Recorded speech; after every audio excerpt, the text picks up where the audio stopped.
les amis, j'espère que vous allez bien les amis, bienvenue sur notre chaîne hein. Donc comme je l'avais dit lors de l'unboxing pour le Mojave, là on va passer à la petite mise à niveau pour le Mojave. Parce que comme vous le voyez hein, la carreau est éméchée ici, elle est aussi je pense éméchée de l'autre côté. Voilà, juste là hein. Elle est carrément marbrée dans tous les sens. Donc ce qu'on va faire les amis, donc comme je vous l'avais dit, donc j'ai déjà certaines pièces, donc le cardan, enfin la paire de cardans arrière, les hexagones, les roues, le pare-choc avant et arrière, donc les roues ici en rouge et le pare-choc avant arrière qui sont vendus ensemble. Donc on va déjà commencer les amis, on va faire la mise à niveau, on va déjà faire les hexas et le cardan qui sont à l'arrière du Mojave. Ensuite on va changer le pare-choc arrière et on va voir à l'avant si possible, et bien sûr on va finir par la carrosserie. C'est parti.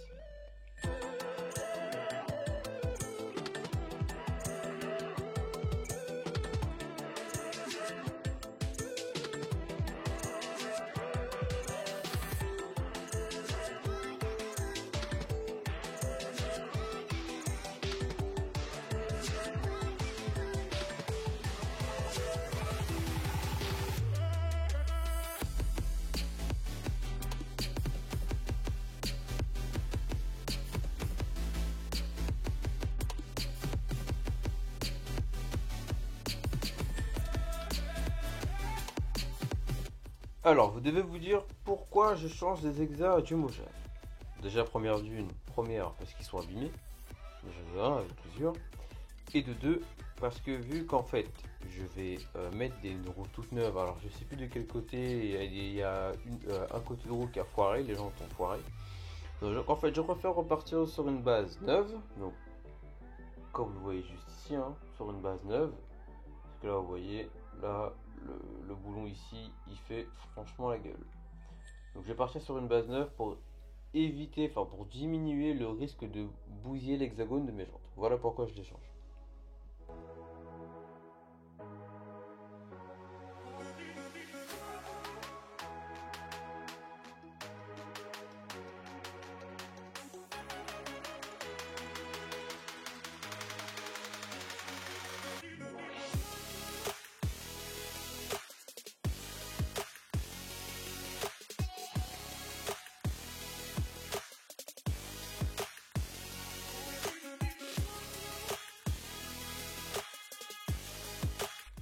Voilà ce que je vous expliquais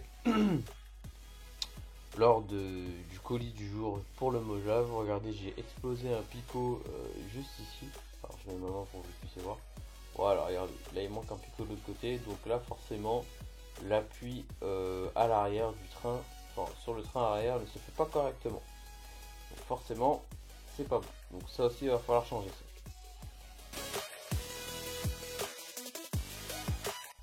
Surtout faites attention hein, parce que les cardans, que ce soit même sur les talions ou les cratons, ils ont qu'un seul sens. Là vous avez une tête plus petite, ici vous avez une tête plus grosse, donc forcément vous pouvez pas vous planter.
regardez, c'est ce que je vous ai expliqué.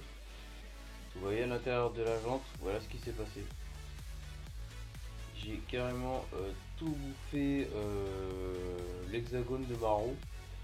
Et en fait, je ne peux pas racheter la jante en elle-même. C'est ce qui est un peu embêtant avec le Mojave. Surtout que là, j'étais en 6S sur. Ça s'est passé lorsque Yves était avec nous. Lorsque Yves a pris son pied à rouler avec nous d'ailleurs. Et je me suis rendu compte que lui, Yves d'origine, n'avait pas du tout bouffé ses jantes. Pourtant, il avait roulé quand même malade. Et moi, j'avais roulé avec un moteur de 2200 kV en 4082. Et je m'étais aperçu, Wig était aux commandes, donc il prenait son pied aussi parfait, et tout d'un coup le boulon s'est barré, la jante a mangé, et j'avais mangé la jante de marron. Donc, ce qui m'a embêté beaucoup parce que ça s'était déjà reproduit une première fois, déjà pour commencer, sauf que là j'avais bousillé les 4. Donc c'était la première fois que j'avais bousillé les 4, donc c'était moins marrant. Donc c'est pour ça aussi que je vais, je pense, changer les deux roues qui sont ici, les deux roues qui sont là, pour repartir sur une bonne base. Après, je vais quand même garder ces deux roues là au cas où, on sait jamais.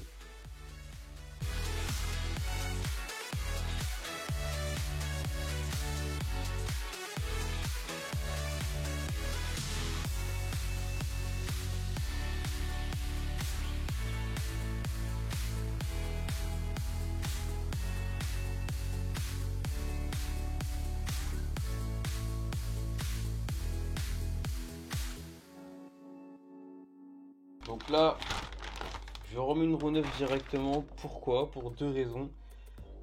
Pour partir sur une base neuve, comme je le dis là, donc les ailerons roues sont fraîchement sortis de l'emballage. Et non seulement pour ne pas mettre du matériel usé sur du neuf. Parce que là, si je mets ma roue gunmetal ici, en fait, elle va bouffer, on va dire, l'hexagone légèrement.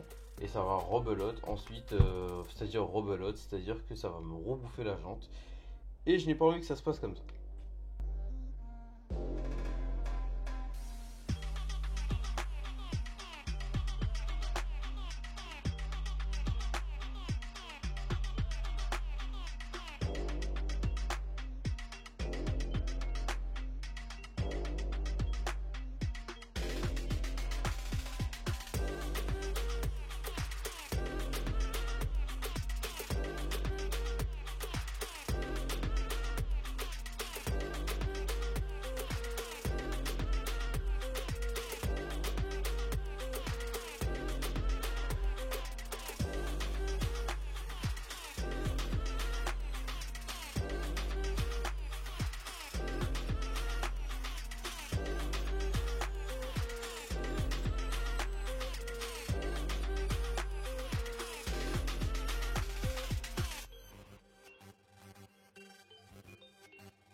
Donc voilà les amis, là on a déjà changé le cardan arrière à ce niveau là, à l'arrière droite.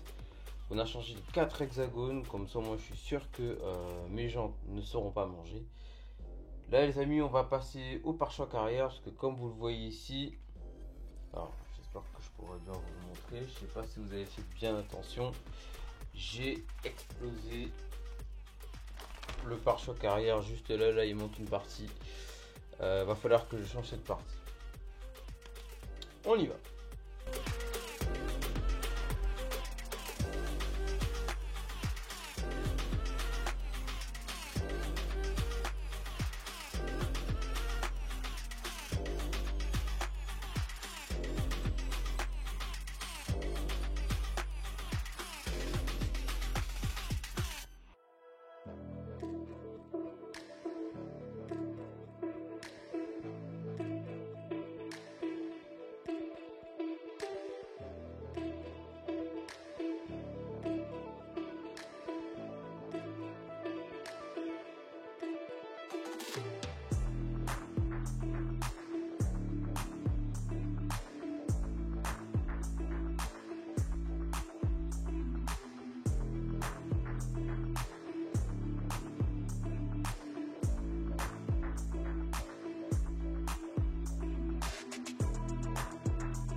Donc voilà les amis, ça y est, le Mojave EXB 6S est monté. Et franchement les amis, ça fait vraiment plaisir de fou, surtout de voir cette belle carrosserie noire mat avec les motifs EXB dessus. Franchement, j'adore. Donc, voilà les amis, elle est parfaitement montée, hein, comme je vous le montre juste là. Donc ça c'est parfait. Moi j'adore. Donc après franchement peu importe, hein, moi franchement les roues, les couleurs sont dépareillées, moi ça me dérange pas personnellement. J'ai une grise à l'avant et je crois que j'ai non, une grise à l'arrière et après c'est que des rouges. Moi après c'est pas très grave clairement. Donc voilà, hein. Donc va falloir qu'on le saigne ce Mojave en espérant que les roues tiennent. Moi c'est ça qui m'importe, en espérant que les roues elles tiennent, parce que là j'ai changé les 4 exas, j'ai mis une carrosserie neuve, j'ai changé le pare-choc arrière et changé le cardan à l'arrière d'ailleurs, que je vous montre, qui est défoncé. Alors juste là, il manque une bague à ce niveau là, juste ici, donc à l'arrière, qui est à l'arrière du Mojave. Donc normalement ça va le faire, surtout quand il y aura le Fireteam 6S qui sera là. Donc n'oubliez pas que cette vidéo est en partenariat avec RC Fast Car. En plus RC Fast Car a débuté une vidéo de Mojave il n'y a pas longtemps, une vidéo de Mojave XB d'ailleurs. Il en est très content. Puis les amis, bah, on va savourer cette machine, on va la rouler, on va voir ses limites. Surtout que là on va faire un roulage plutôt tranquille, enfin tranquille mais intensif, avec le Fireteam aussi. Ça va être vraiment bien. Donc sur ce les amis, prenez soin de vous, n'hésitez pas à poser des commentaires, surtout que là en plus j'ai changé le moteur, hein, j'ai mis le moteur Spectrum DV5, donc un moteur plus doux, plus petit en taille aussi. Je pense que ça va le faire avec un petit pignon de 16. À bord il y aura des Gent Ace 5003S en 50 cc chacune, donc ça va très bien le faire, même en 4S je pense, avec mes DXF en limite 4, ça va le faire aussi. Donc sur ce les amis, prenez soin de vous, n'hésitez pas à poser vos commentaires, à regarder d'autres vidéos, et à la prochaine, big up!